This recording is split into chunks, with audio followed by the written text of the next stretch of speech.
Welcome to the realm of magic and mystery, classic horror and sci-fi.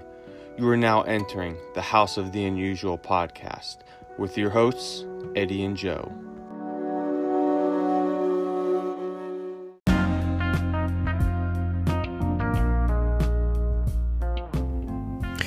Hello there and welcome everybody to another wonderful episode of House of the Unusual.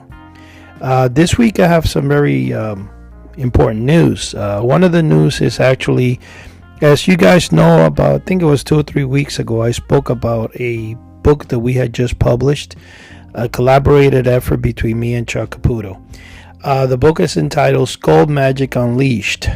Believe it or not, I was kind of shocked too. In the last couple of days, I believe over 85 books have been sold. Now, this book came out on, I believe it was the 29th of October. So it's been out, about 3 weeks, give or take. Well, finally last week, and it actually, I believe 3 days from now, 3 days ago, How to Haunt with Magic, which is a second book in the series of DIY projects that me and Chuck Caputo have been collaborating with. Of course, Chuck builds the projects, he puts everything, and then I design the book, do the layout, and all that stuff. Chuck is the mastermind behind each of the products he does. Now, yesterday afternoon, Chuck had an interview. It's a 1 hour long interview on YouTube. It's an actual podcast. It's called the Wes Isley podcast. Now, Wes Isley is a famous magician. He's traveled, I don't know the world or how many countries and stuff. But throughout the States, he's pretty popular. He even made an appearance in Penn and Teller's Fool Us, the famous show that each week, magicians come before Penn and Teller and they try to fool him. Anyway, I watched the entire episode. It actually aired this afternoon. It was recorded yesterday, and I was impressed. It was really, really cool. In the beginning of the show, Chuck obviously shows off some of his Inverti, and then he goes on to, of course, show a sample of the book and tells of the second book, How to Haunt with Magic. Now, both books that we have published are available in Amazon. You can actually also get it in Barnes & Noble. So say, for example, you walk into a Barnes & Noble store, and they don't have it, just say you like to order it, they'll find it online and they'll have it shipped to you. Or they'll bring it to the store. Now, one thing is certain, and this is great, is that the book itself, the second book, the first book sells for $21.99. That's the soft cover edition. It's 8 inches by 10. It's consists of 80 pages. There also is a hardcover edition of the first book for those that like to, collect books. That one is $29, and that's available in, I think, the first week of December. So if you order it now, it will be shipped to you December. I ordered mine, and it says I'm going to get it between December 5 and December 10th. So that's the hardcover edition of Skull Magic Unleashed by Chuck Caputo and Eddie Guevara. The second book that just came out, How to Haunt with Magic, is not 80 pages. It's 120 pages. It's actually on high glossy stock paper, and it's also available in soft cover and hardcover. Now, the soft cover for this book is actually 11 by 12. So it's a little bigger. The hardcover is, I believe, 7 by 10. It's a little smaller. I'm trying to remember exactly, when I set it up and I uploaded it, if it said 7 by 10 or either way. But this book, because of the quality of the book, which is a lot higher, meaning it's produced on glossy photo paper and stuff like that, is $31.95 for the soft cover, and I believe $36 for the hardcover. This is 120 pages, and both books are actually excellent books. We have actually done a lot of research putting it together. It's been a work of nonstop for me. It's taken me sometimes till 5 in the morning just getting the book together now. I am working as I speak right now on a third book. I would like to see if it's possible, because we already have the material. I'm just laying it out. These books were written before this time. I'm just kind of putting it together. I believe by the end of December we should have 4 titles available. And again, the books are available through Amazon.com. They're available in Barnes & Noble. They're available, I think, for about $1.02 cheaper in thrift books. If you just Google Skull Magic Unleashed or How to Haunt with Magic, that's How to Haunt with Magic, you'll be able to get all the information you need in getting the books. Now, what I do ask you guys out there that listen to us, please, one is I would love for you guys to buy a book. This actually supports us, supports our channel, and helps me and Chuck to be able to keep bringing this to you guys out there. The other thing I wanted to ask you guys is, if possible, is more important than buying the book is go online after you read the book and give us a 5-star review. It would be very much appreciated, since it does help the algorithms in both Amazon, eBay, or whatever to, Now, I do put the book on eBay. Now, one of the reasons I'm putting the book on eBay is I'm not trying to get people to buy it for me on eBay, because I put the soft cover for like $29. The reason I overpriced it is just to get it out there. I just want to see people look at it, and then eBay's algorithm will be out there, so people know. They'll probably look in Amazon and go, hey, I can get it for $21. It's a lot cheaper. That's fine with me. I actually rather that you buy it online than buy it through eBay, because then I have to ship it, and it's a little bit of a pain in the butt. But what I was going to say, though, is I do it for advertising purposes. Sometimes eBay is a great place to sell, but throughout the years, here's the dilemma. If you sell on eBay, you have an audience of almost 200 million people. And, and you're like, okay, you could sell, and it's great, but eBay can go as high as 15% of the total selling cost. So, and then you have to pay shipping on top of it. So basically, eBay is great if you're selling an item that, say, that you can produce for like $5 and you sell it for $50, and there's enough markup. That's great. But a lot of times on eBay, when you're selling items, it kind of like, you're like, why did I even do it? Like, a good example is, I sell there a 5x7 photograph of a flying saucer. I sell it for $9.95. The problem is it cost me, I think, like $3 or something, $2.75 something to produce the picture. The shipping is $3.80, and then eBay takes the fee. So I'm lucky if I get $1.40 out of it. It's really sometimes not even worth it. It's good to have it because you do get the exposure. So I'm trying to figure out how to really use eBay here, because the reason. Now, the other option you have is you can sell on Etsy. Now, Etsy is anything homemade. Handmade, not homemade. Handmade, DIY projects, or vintage items. And the difference is Etsy does have a 75 million audiences as compared to eBay's 200 million. So you do tend to sell a lot slower on Etsy, although I've known several people in the past that are making a full-time living off of Etsy, which is great. If you can do that, mostly, you got to remember, even though it was started by a man, 80% of Etsy's followers are female. So if you have something that attracts females, you got it. You're going to make a fortune on Etsy. It's just that you have to make sure you're geared to the right audience.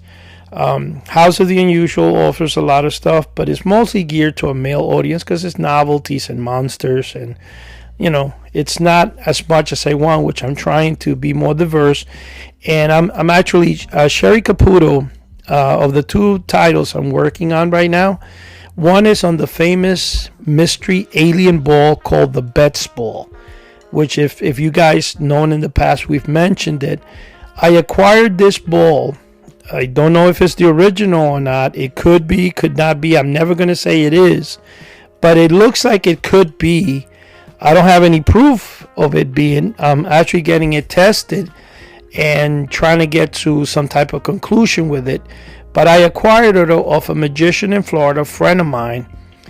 There was this man, I believe, his name is Victor, And this guy usually goes to Florida for, he goes there several times to St. Augustine. Now, I love St. Augustine. A lot of people go there because of all the pirate lore and treasures. And it's an old city. It's the oldest city in America, and it's a beautiful city. So this guy went there, and he apparently, in his Orlando house he bought, he found this ball in one of his barns, or I don't know what. It's kind of similar to like the original story, which is ironic. But apparently he brings it to the magician, and I'm not going to say the magician's name because, he's there in the town and he's very well known. I don't want to put him into, people getting in touch and going crazy asking him questions. So he actually asked me not to use his name. So the situation is that the magician's a friend of mine. I've known him for a little bit over 20 years. And this guy gave the ball to the magician and said, maybe you can use this in one of your shows. And he said to the magician, it reminds him of the original famous historical Betts ball. The magician kept it there for a couple of months. And when I went to see St. Augustine about 3-4 months ago, he approached me and said, Eddie, I got a little surprise for you. I don't know if you want it. It's a little heavy, but if you don't want it, he's like, take it, toss it. I don't care what you do with it. And then when he showed it to me, I go, my gosh, imagine this is the real Betts ball. It looks a lot like it. So I got all excited and stuff, and I brought it over. So I'm going to release it to the public, but it's first going to be run through a couple of tests. The book I'm putting out in Amazon that should come out in the next, 2 or 3 weeks is based on the ball and the tests that are being run on it. I have a guy, this Russian friend of mine, he's got a PhD in electrical engineering, and it's funny because the fact that he's Russian and stuff makes him look even better for the one to run the experiments on the ball. He's actually the perfect one. So he's going to be taking it. I believe I'm going to give it to him sometime Monday or Tuesday. He's going to run experiments, and then he's going to publish whatever he finds in this book. He's going to give me the information. We're going to publish it in the book that's coming. It's actually a beautiful cover. I don't want to say the title just yet because it's not 100% on stone. But also the second book I'm working on is actually, again, I'm putting together the books. This is why they're happening so fast. But I am laying it out and stuff. It's being written by other people. In this case, it's going to be Chuck's wife, Cheri. Cheri is going to have a book that entitles her 30 years of traveling with Chuck the Magician and what it's like and the crazy stories she's come across. Some are fun, some are witty, some are just outlandish crazy. But she's going to write them down and she's putting them into this book. And again, the title is not set in stone. I'm not going to mention it until I'm ready to publish it. Those two books, I'm hoping, God willing, I pray to God, pray to Jesus that I'm able to, and I go in Jesus' name, that I'm able to do it because it's a lot of work before the end of December. And why am I trying to do it before the end of December? Because I've been collaborating with Chuck. I've been talking with Mike Mesmer, the famous hypnotist from Las Vegas. I've been talking to Richard Hilliard, who everybody who doesn't know Richard Hilliard, he's been in our show several times. He's a famous artist that's worked on Creep Show. He's worked with a lot of legendary Hollywood companies. And, I told him, why don't we just write a book about your artwork, your history. And that's another book I want to work on. So I'm hoping to put, by this coming summer, have at least 10 titles up in Amazon. The reason for it is just basically because, it's fun.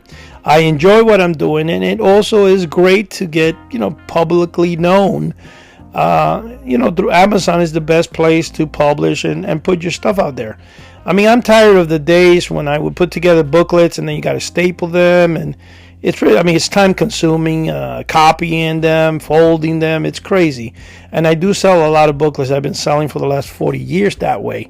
I now started going into the book formats, and maybe I'm trying to compete with my buddy David Haversat, who owns 1878 Press, and he publishes beautiful books, museum quality books, in fact, and he's got like 30 something publications throughout the years. And that's, if anybody wants to, it's 1878 Press. .com. You guys can acquire many of the Houdini and old magic magic books on that site.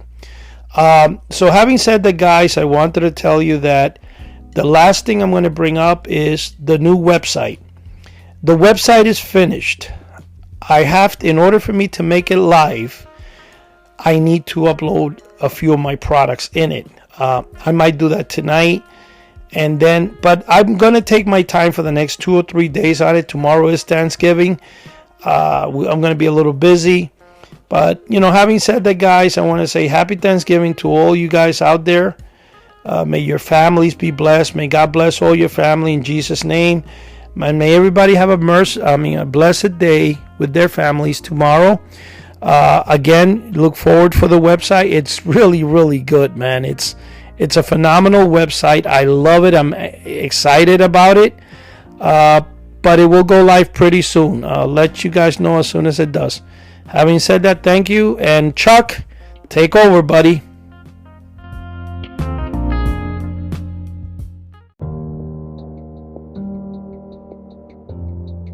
Okay, Eddie, thanks. I appreciate it. Welcome to another episode.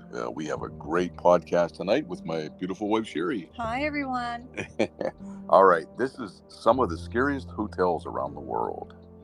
Thanks to the films like The Shining and its real-life inspiration, the Stanley Hotel for some thrill seekers, there's something frighteningly fun about the thought of spending the night in one of the world's most haunted hotels. Just take a look at the hundreds of forums on TripAdvisor discussing destinations with a history of spooky occurrences, for many similar to the swimming pool or free Wi-Fi. Paranormal Activity is another must-have anemone, which is true, Cheri. I mean, we've looked at different things. We were looking into the bed and breakfast of Lizzie Borden and so forth. Right? Come on. Ghost sightings and unexplained phenomena have long been noted at some of the America's most famous hotels, like Marilyn Monroe's apparition at the Roosevelt in Hollywood and Civil War soldiers at the Marshall House in Savannah, Georgia. Overseas, you might find yourself sharing a room with poltergeists of royals or World War II prisoners. These hotels are some of the creepiest real-life haunted houses you can pass through next Halloween, if you dare. All right. Okay, there's the Omni Parker House in Massachusetts. Leave it to one of the longest running hotels in the United States to be home to not one, but two ghosts. Omni Parker House is a luxury hotel. It's located in Boston, where the spirit of its founder, Harvey Parker, is rumored to roam the halls and checking in to make sure that all his guests are enjoying their stay. Others swear that the ghost of Charles Dickens may still linger somewhere on that third floor, adjacent to the suite 138-139, where the author briefly lived during his 6-month stay in the United States. Now that would be cool. Yeah, that's odd. All right, the Hotel Chelsea, New York City. Patti Smith, Andy Warhol, Jason Pollock, and Madonna are among the many bold-faced names who called the Hotel Chelsea home. But there are two who are said to still haunt the halls.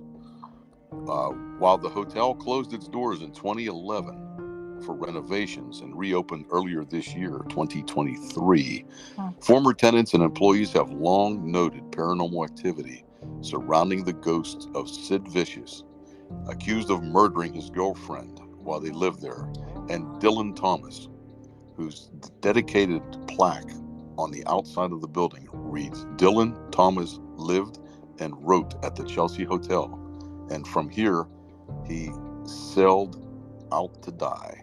Oh my. Dylan was a Welsh writer and poet who died at the age of 39 from pneumonia and other complications. That's a shame. They must have had antibiotics back then. Yeah, maybe. I don't know. Okay, the Red Lion Inn in Massachusetts. Also in Massachusetts, the Red Lion Inn in Stockbridge has seen the likes of many paranormal investigators and mediums. The fourth floor in particular has been said to have the most activity. Both the cleaning staff and guests have claimed to see a ghostly young girl carrying flowers and a man in a top hat. Wonder if he was a magician. It could be. Yeah, guests have also been said to be woken up to a feeling that someone was standing over them, at the foot of their bed. That would be creepy. That's very creepy. All right. Deachin's Big Sur Inn, the Big Sur. According to American Horror Stories Hotel's set designer Ellen Brill, this charming old cabin in the woods is haunted by the ghost of its founder, lovingly referred to as Grandpa Deachin. Brill says she heard footsteps and a door slam and started to freak out. It's the hotel's haunt that wasn't enough. The Point Sur Lighthouse allegedly holds the spirits of the deceased sailors and seamen, and its hosts moonlight and ghost tours throughout October. So that would be interesting to go on a ghost tour there. Right. Wow. Okay, let's jump to the Driscoll. That's in Austin, Texas. It's a home to many ghost tours. But the top spot on the list is without a doubt this popular downtown hotel. Do you know President Lyndon B. Johnson is just one of the famous spirits that is said to roam the grounds? He and his wife had their first date here in 1934.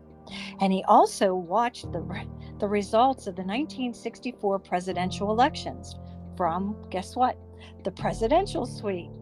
After he won, LBJ celebrated in the grand ballroom. Now, before that, a young child was said to have toppled down the grand staircase to their death. Oh, gosh. In 1887. That had to be terrible. Now, paranormal investigators have reportedly managed to catch the faint sound of a ball ping-ponging across walls while a mischievous voice giggles. However, perhaps the best-known ghosts are the pair of jilted brides, each of whom took their own life while staying in room 329 a few decades apart. That's amazing. That is amazing. Here's one, the Emily Morgan Hotel in San Antonio. The Emily Morgan was built in 1924 and originally operated as a medical facility with floors 12 and 14 acting as the hospital and surgery areas. Guests have reported sightings on these floors, mainly of a woman in a white dress and mysterious phone calls in the middle of the night with no one on the other end. The hotel is also situated directly next to the Alamo. Very interesting. Yeah. Which is a historic gravesite of fallen soldiers, also rumored to be haunted. So you get a double whammy there, huh? Yeah, I've never been to the Alamo. Have you? No, me neither. That's where Pee Wee Herman. Yeah, Pee Wee's Great Adventure. That's right. Okay, Omni Shoreham Hotel. This is in Washington, D.C. It's one of the most historic and allegedly most haunted hotels. In an often told tale dating back to the early 20th century, a young girl and a maid, they both died of mysterious causes in one of the hotel suites. Since then, guests have reported hearing bizarre noises with no explanation coming from that part of that hotel where they passed away that fateful night. Ooh. I guess it was the same night they both passed, huh? It must have been, yeah. Here's one, the Marshall House, Savannah. Now, Savannah, Georgia's got a lot of issues. From history. Yeah. But this is located, the Marshall House is located in one of the most haunted cities in America. The Marshall House allegedly holds the spirits of Civil War era patients from its former iteration as a hospital. Wow. There have been ghost sightings in the hallways and foyers reported, as well as other creepy occurrences like faucets randomly turning on without human touch. Pretty neat. Hotel del Coronado. This is in San Diego. The most famous ghost in San Diego is said to live at the Hotel del Coronado. It's a historic hotel that opened in 1888. Kate Morgan has haunted the hotel since 1892, the year she checked in and awaited the arrival of her husband. The two were traveling con artists. However, her husband never showed up, and 4 days later, a dismal and pregnant Kate was found dead at the bottom of an outdoor staircase leading to Coronado Beach, with a self-inflicted gunshot wound to her head. Her ghost is often seen in a black lace dress, both on the beach and in the hotel, in her now infamous room of 3327. Wow, that is sad. I tell you, stories like that. Wow. Here's one: the Place d'Armes Hotel in New Orleans. The Place d'Armes was built on the site of a school that burned down during the Great New Orleans Fire in 1788. Though there are several haunted hotels in the city, this is said to be one of the most active. Many guests have seen a bearded old man who nods at them and fades away. And recently, one woman said that she had actual conversations with him. I tell you what, New Orleans has some of the coolest cemeteries. Oh, yeah. The St. Louis 1 cemetery, I believe, where Madame Laveau is and so forth. Maybe someday we could do a story on different cemeteries. I know, that would be fun.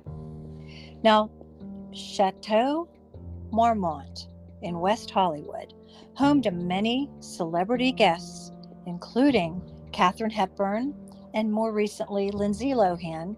West Hollywood Chateau Marmont is no stranger to A-list clientele. However, one Saturday Night Live star who is said to have checked in and never left is comedian John Belushi, who died at the hotel from a drug overdose, and that was in 1982. Belushi was later discovered dead in bungalow number 3, which remains the site of many strange occurrences. The most notorious incident occurred in 1999 when a family was staying in the bungalow with their 2-year-old son. The boy was often found laughing and giggling by himself, and when asked what was he laughing at, he would respond, "The funny man." When his mother was leafing through a book of celebrity guests of Chateau Marmont, the boy pointed to a photo of John Belushi and exclaimed, "The funny man." Wow. That is eerie. Mm-hmm. Here's one: the Langham, London. In room 333 at the Langham, there's apparently a man who likes to hang out in his Victorian evening wear. Wow. Though only during the month of October. Other ghost sightings at this famous hotel include a man dressed in military garb, a German prince, and a former frequent guest of Napoleon III, who is said to haunt the basement. Pretty cool. I wonder what he's doing in the basement there. Yeah, who knows?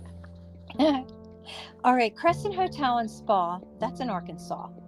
Formerly a cancer curing hospital in the 1930s, the 1886 Crescent Hotel and Spa in the Ozark Mountains is widely considered to be one of the most haunted hotels in the world. Visitors are said to have experienced chilling, tingling touches, unusual shadows, and whispers throughout their stay. The hotel even guests annual conferences on the paranormal curated by the hotel's director of ghosts, with keynote speakers like Larry Flaxman of Arkansas Paranormal and Anomalous Studies team. Common ghost sightings include Michael, an Irish stonemason who fell to his death near the room 218 when building the hotel, and Theodora, a patient who fumbles for her keys outside room 419. Pretty neat. Creepy. The Hollywood Roosevelt, Los Angeles. If you're staying at this boutique hotel famous these days for its trendy pool parties and you hear the faint sound of a trombone, it might be the ghost of actor Montgomery Clift. I always liked him. He was a pretty cool actor. Many visitors to the Roosevelt have supposedly heard his tune and have also spotted the ghost of Marilyn Monroe in the mirror in her old suite, room 229. Ooh. Pretty interesting. Yeah. Now, Jekyll Island Club Resort. This is in Georgia. Excuse me. Once a playground of America's wealthiest families, including the Vanderbilts, the Rockefellers, and the Morgans, just to name a few. This historic Georgia resort opened in 1888 as a recreational club. Some say you can still feel the presence of the previous prestigious guests today. For example, As you stroll by Sanssouci Cottage, you just might catch a whiff of cigar smoke in the air while the ghost of financier J.P. Morgan enjoys a few puffs outside his former residence. Huh. Very interesting. And you know what? Quite often I do read about different things with phantom smells. Phantom smells, yeah. Yeah, like cigar smoke or like the smell of a woman's perfume, like lilac or rose and so forth. Definitely. All right, here's one. The Pfizer Hotel, Milwaukee. It is scary enough for tough guy MLB athletes to admit publicly. Then this place must really have some serious haunts. And the main culprit is allegedly the ghost of the hotel's original owner, Charles Pfister. Baseball players in town to play the Milwaukee Brewers are generally put up at this hotel and have reported lights flickering, moving furniture, and the radio turning on and off. As Brandon Phillips of the Cincinnati Reds says, I came into the room and just sat on the bed. Then for some reason, the radio turned on. So I turned it off and got into the shower. When I was done, the darn radio turned back on. Pretty neat. Yeah. Okay. Now, Moana Surfrider, a Westin resort and spa in Hawaii. In 1905, the untimely death of Jane Stanford. She's the co-founder of Stanford University. She made headlines around the world. Stanford, who was vacationing in Honolulu, following a strychnine poisoning attempt, died in her room 120 at the Moana.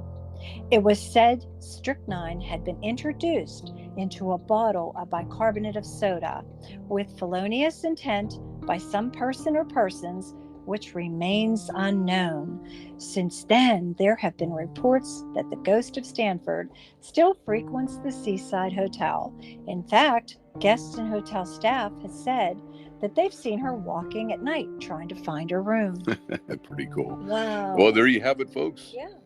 There's plenty more places. Yes. Believe me, there's tons of them, but these seem to be the most popular ones. Mm-hmm. And this will be broadcasting after Thanksgiving, I guess, Thanksgiving evening. So we wish you folks a very happy and safe Thanksgiving. Don't eat too much turkey; it'll make you tired. Gobble gobble. Gobble gobble gobble. Bye bye. Bye bye. We'll talk to you soon.